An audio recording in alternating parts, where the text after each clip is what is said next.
बिस्मिल्लाहिर्रहमानिर्रहीम। Welcome to the class O level boys and girls. क्या हाल चाल है आपका? ठीक ठाक है।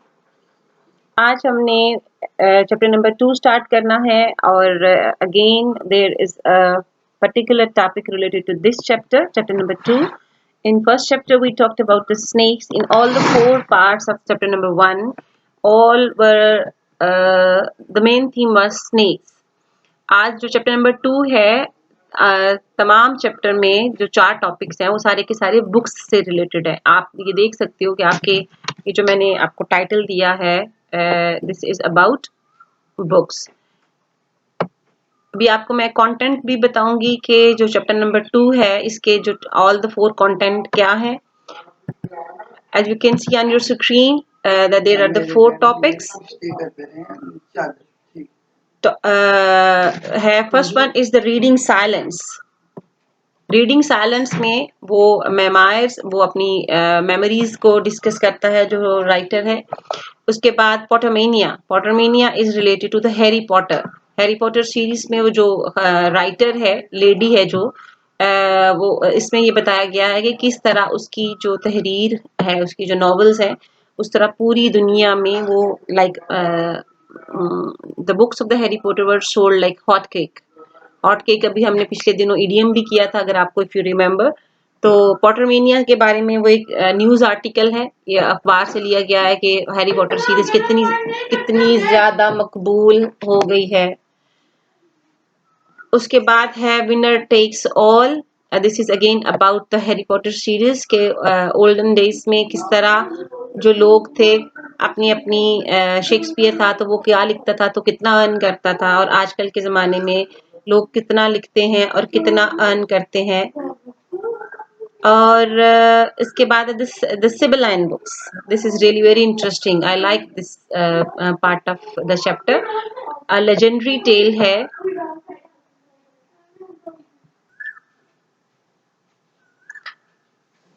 द सिबिलाइन बुक्स जो है ये this is about books again. एक खातून है, उसके पास she claimed that all the 8 books she had were full of wisdom, और उससे कोई भी किसी भी किस्म का जो है मसला हल किया जा सकता है। ये if you have your own book you can read it on your own, you will definitely enjoy it. ठीक है, ये आपके कंटेंट हैं सारे के सारे जो हमने चैप्टर नंबर 2 में पढ़ने हैं, और this is all about books.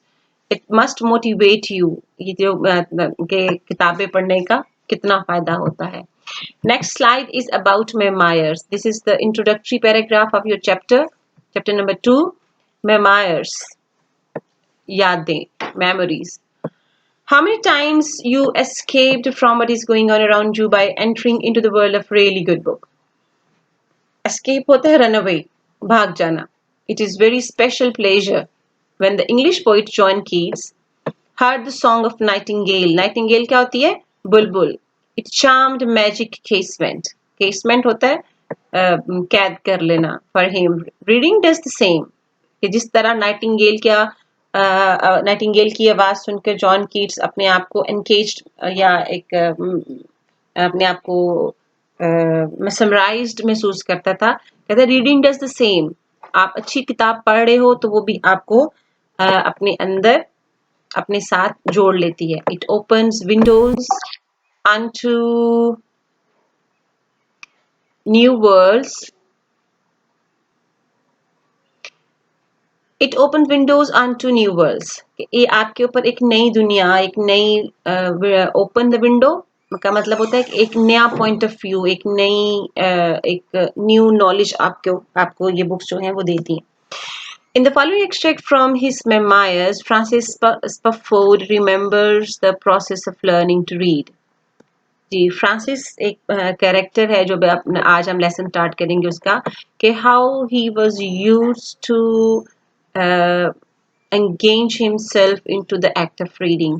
किस तरह वो अपने आप को बिल्कुल मसरूफ कर लेता था।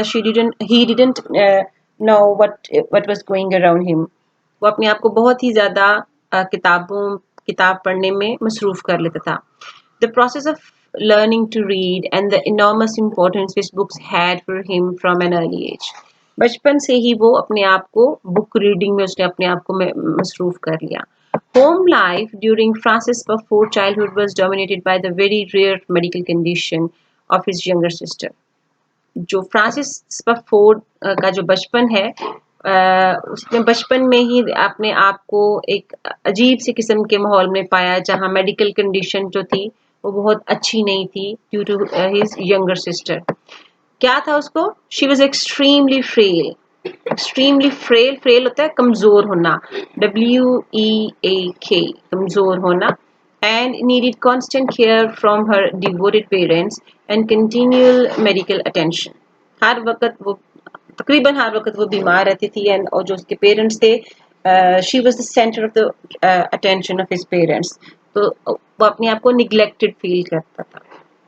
Francis Ford felt neglected due to his younger sister कि हर वक्त पेरेंट्स उसी को देखते थे। अब आगे आपको 2-3 बुक्स के नाम पता चलेंगे। The Hobbit was written by J.R.R. Tolkien, who also wrote the Lord of the Rings. Lord of the Rings तो आपने मूवी भी देखी होगी, बहुत बार लगी है,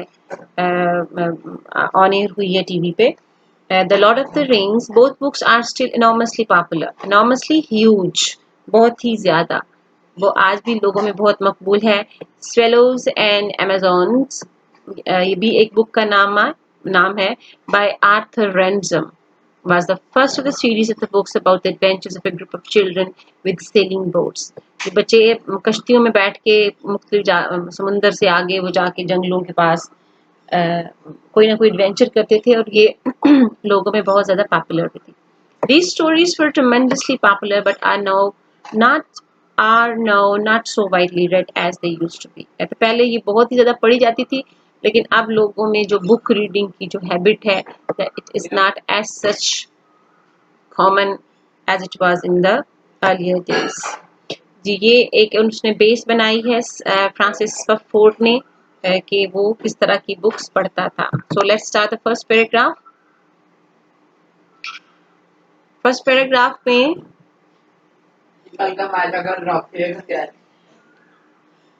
I can always tell when you are reading somewhere in the house, my mother used to say.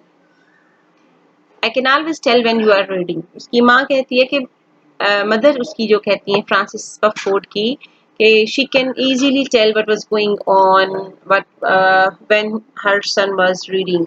एक अजीब किस्म की घर में एक एटमॉस्फेयर हो जाता था।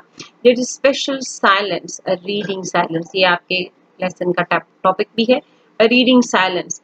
I never heard it. This extra degree of hush silence.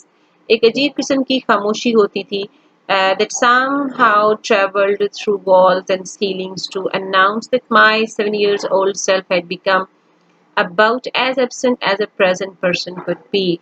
कि वो he was so much engrossed, he was so much busy in book reading कि वो बिल्कुल ऐसे लगता था कि वो वहाँ पे मौजूद ही नहीं है।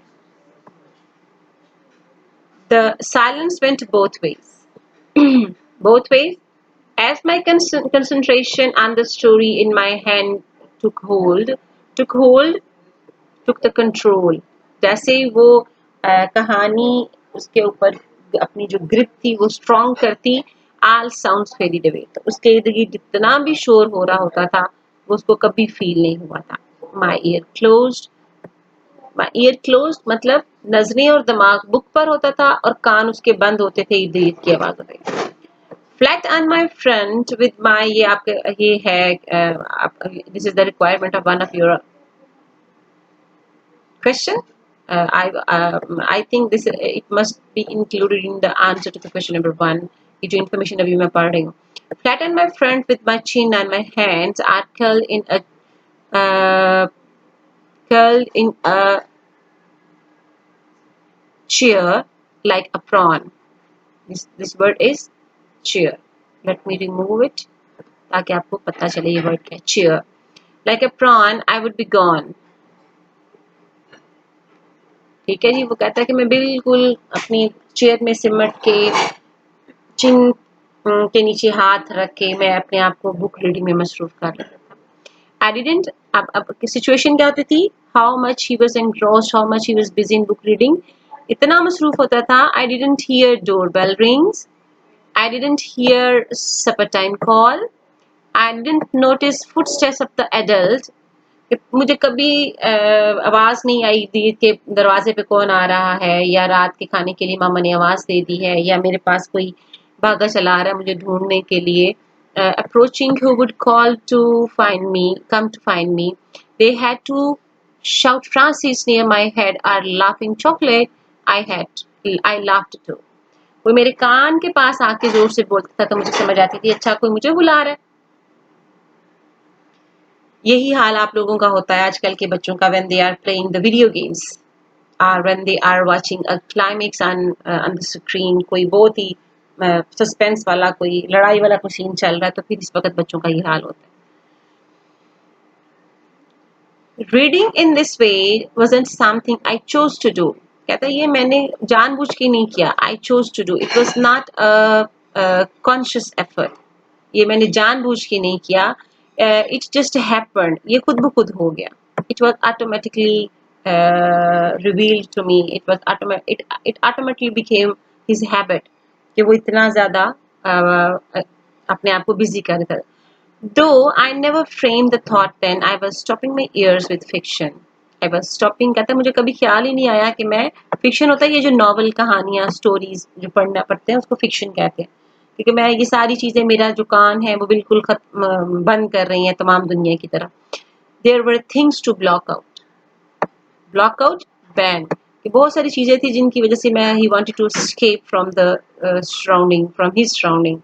कि वो कुछ चीज़ों को ब्लॉक आउट करना चाहता था, कुछ चीज़ों को बैन करना चाहता था. दैट इज़ वाई वो कहता है कि जी मैंने अपने आप को रीडिंग में बिजी कर लिया. ठीक है, और ये भी आपके क्वेश्चन नंबर 2 की रिक्वायरमेंट है. मैं आपको पहले से इसलिए बता रही हूँ कि you must know what how you have to go through the reading. आपको एक एक चीज़ आपको रीडिंग के दौरान देखनी पड़ती है. You have to keep certain points in your mind so that you can solve your question answers. So you must keep points in your mind so that while answering the question, it would be much easier for you to answer the questions properly. Right? Now come to the question answer. आज हमने एक ही paragraph करना है. देखते हैं इससे related questions क्या है. First question is explain the way in which the boy Francis became about as absent as present person could be when he was reading. The way in which the boy became about as absent as present. ये वही है कि he didn't hear the doorbell and the footsteps and put the hands under his chin. ये थोड़ी सी आपने information इस तरह की देनी. फिर how can you tell that Francis was escaping from life when he was reading? How can you tell that Francis was escaping from life when he was reading? आप किस तरह कह सकते हैं कि जब वो पढ़ रहा होता था तो वो जिंदगी से भाग रहा होता था. Quote some phrases to support your point. ये वो जो एंड पे आपने पैराग्राफ पढ़ा था ये you have to take the material from the last lines of the paragraph, right? आपको मैंने बता दिया ये क्या है. This is all from today. Thank you very much. I hope you have understood all the things. और आपको ये समझ भी आई होगी कि आपने ये क्या करना है और ये कैसे करना है. Try to write the answer in your notebook and send me so I can check all the things. Thank you very much.